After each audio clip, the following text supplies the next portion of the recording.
this 47 Oakland, California banner will be moved and hang at Chase Center next year. Now it's going to hang here all throughout the playoff run, and then go to the new building at Chase Center to honor the 47 seasons that we saw Warrior basketball in the oldest and one of the greatest NBA arenas we've had the privilege to watch games in. Klay Thompson posting this on Instagram after that great moment, sitting up here, soaking it all in. I'm going to miss Oracle, but what I'll miss most, look at Klay. He's that little dot up there. What I'm going to miss most is that Oakland love, because there's nothing like it.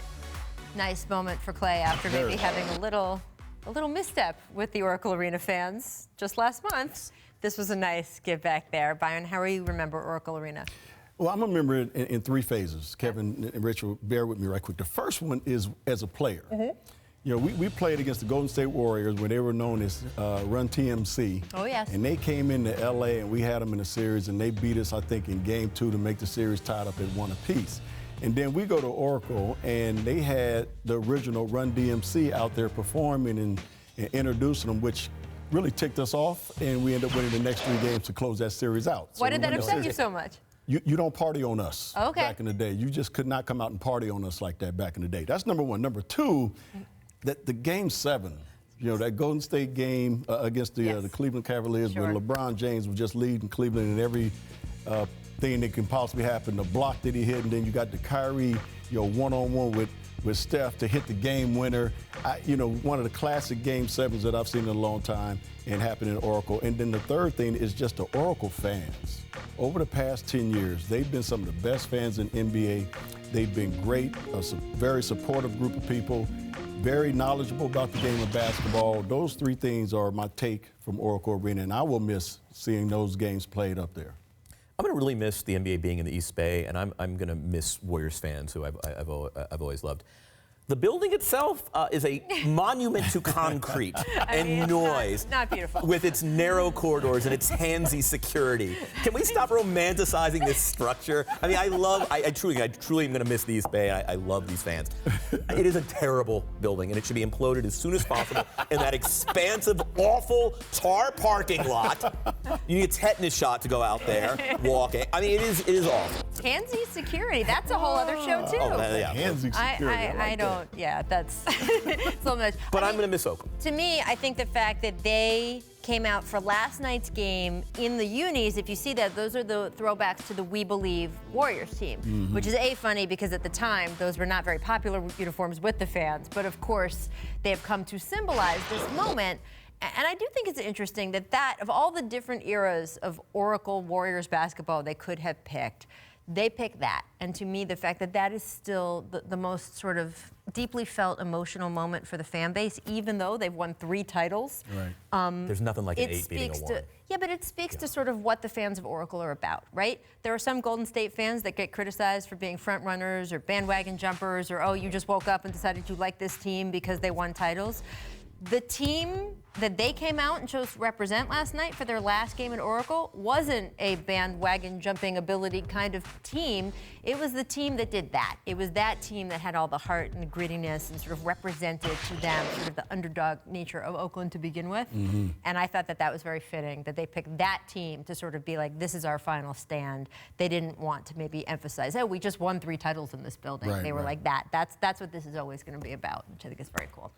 Let's also talk about Richard Jefferson, because he, of course, was part of that Cavs epic 3-1 comeback in the 2016 finals that Byron just alluded to. Did you know that the Warriors blew a 3-1 lead? Did that ever come up? I don't know. I missed it. Yesterday, while calling the Cavs-Spurs game, he criticized the Warriors for picking up KD after that series. Take a listen. And that was a crazy thing, because they literally, like Harrison Barnes, who was one of their guys, drafted, been there. And you understand, you got to do that 10 times out of 10. But, you know, where I come from in the park and in the street, if you're playing and you lose to somebody, the first words are run it back, same teams. Run it back. Run it back, That's same right. teams, Run right? it back. No, That's we ain't right. changing no team. Right. Run it back. Run it back. That's how we grew up, right? See, Exactly. getting excited over here. That's what it is. Run it back, same teams, because you don't want to change anything. It's like, no, we felt like we're the better team. Right. We just didn't play well enough, so let's run it back. They didn't do that. They were like, we need to go reload. We're going to go get our big brother. And you're like, oh, thanks, guys. That's fun. So KD left a comment on an Instagram post that had that clip saying, quote, everybody want to be from the streets nowadays. Jefferson responded with a long comment that read in part, my single mom left LA trying to make sure one of her 3 boys didn't get shot up on the same corner my dad did this year. That did happen earlier this year. Our condolences to Richard's family. I think we can both relate to single moms with that struggle. What is your reaction to this exchange, Kevin? That perceptions of class and authenticity still have real currency among players in the league. I mean, it is, to claim street, to many players in the league, you need to show street. I'd also, what my response is Durant is still in the business of responding to everything. And that apparently is not going to change, even on the eve of the playoffs. And that's his way. I mean, Byron, you're from Inglewood, which if you want to start playing the street credibility game, what did you make of this? You know what? I don't have to claim the streets. Everybody know where I'm from. Right. So why claim it? I don't have to claim it. But, I'm with Kevin. If I'm Kevin Durant, I wouldn't have even commented on it, to be honest with you. He's a grown man. He had an opportunity. That's what they call free agency, free agent. You get a chance to do what you want to do. And he had a chance to go to a different team who had just beat him in the playoffs, but also make them stronger because they just won a championship and go ahead and chase a ring. That's his prerogative. So I'm not throwing shade at Kevin or anybody else who has a chance to make a decision based on what they want to do with their lives. That's your job, that's your choice, and I applaud him for doing that. But I understand where Richard's coming from, because back in the day, he's right. He's right. Back in the day when we all were growing up, no, you run it back. Let's play again.